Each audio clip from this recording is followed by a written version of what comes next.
तो बच्चों हम यहाँ पर हम लोग जेई एडवांस एक्सरसाइज फंक्शन का डिस्कशन कर रहे हैं और यहाँ पे अभी हम लोग क्वेश्चन नंबर 4 को डिस्कशन में करेंगे। तो ये आपका जेई एडवांस एक्सरसाइज है।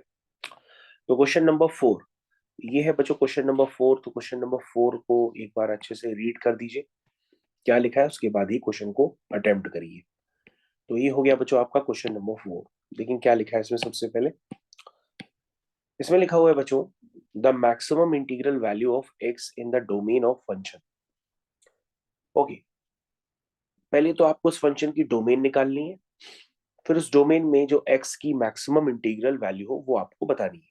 तो सबसे पहले अगर हम किसी भी लॉग वाले फंक्शन को देखते हैं, log a to the base b, तो उसमें a पॉजिटिव होता है, b भी पॉजिटिव होता है और b नॉट इक्वल टू 1 होता है। जब तीनों ये बात एक साथ डिफाइंड होती है तभी किसी का लॉग डिफाइंड होता है। ठीक है, ओके। तो सबसे पहले बच्चों अगर आप यहाँ पर देखेंगे तो आपके जो फंक्शन है उसके अंदर वाला पार्ट जो है, ध्यान से देखिए, मैं आपको फंक्शन को लिख के देता हूँ। This is f x is equal to log base 10। अब बच्चों ए की जगह बहुत कुछ लिखा हुआ है। जब ए की जगह बहुत कुछ लिखा हुआ है तो उसको क्या होना पड़ेगा, जीरो से बड़ा होना पड़ेगा, क्योंकि वो ए की जगह पर है। क्या इस बात से आप लोग सहमत है? सहमत है तो बच्चों आप इस चैनल को लाइक शेयर और सब्सक्राइब जरूर करिए, ताकि मैं लगातार आपके लिए ये छोटे छोटे वीडियोस बना करके आपको समझाता रहूं। ठीक है, चलिए बच्चों अब देखिए ध्यान से, मैंने क्या बताया था कि भाई आपका जो बेस है वो बेस की जगह 10 लिखा हुआ है, तो जीरो से बड़ा होता है 10 और 1 भी नहीं है, तो बेस तो डिफाइंड है। तो आपको क्या करना पड़ेगा, जो ए की जगह लिखा है दैट मीन्स क्या लिखा है बच्चों, log base 1/3 again log base 4 x-5, इसको बच्चों क्या होना पड़ेगा, ग्रेटर देन जीरो।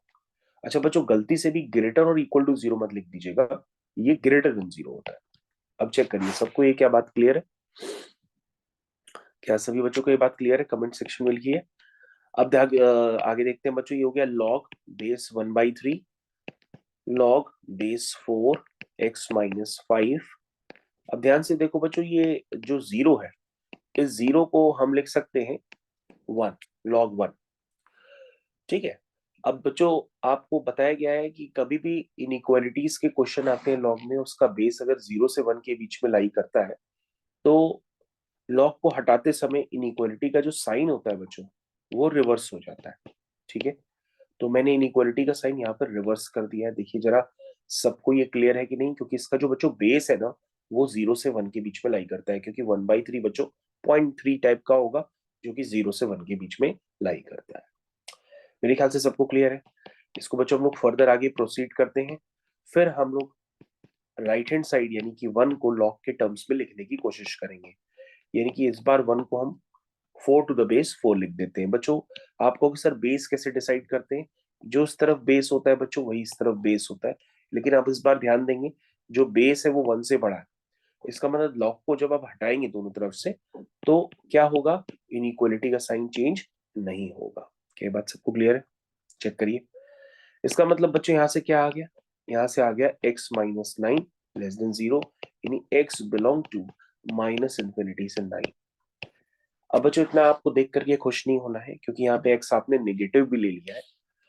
तो x तो नेगेटिव हो ही नहीं सकता लॉग की डेफिनेशन में। ध्यान से देखिए, अंदर भी एक लॉग था, और अगर ये लॉग डिफाइंड होगा टू द बेस 4 पे, तो x-5 को भी क्या होना पड़ेगा, 0 से बड़ा होना पड़ेगा।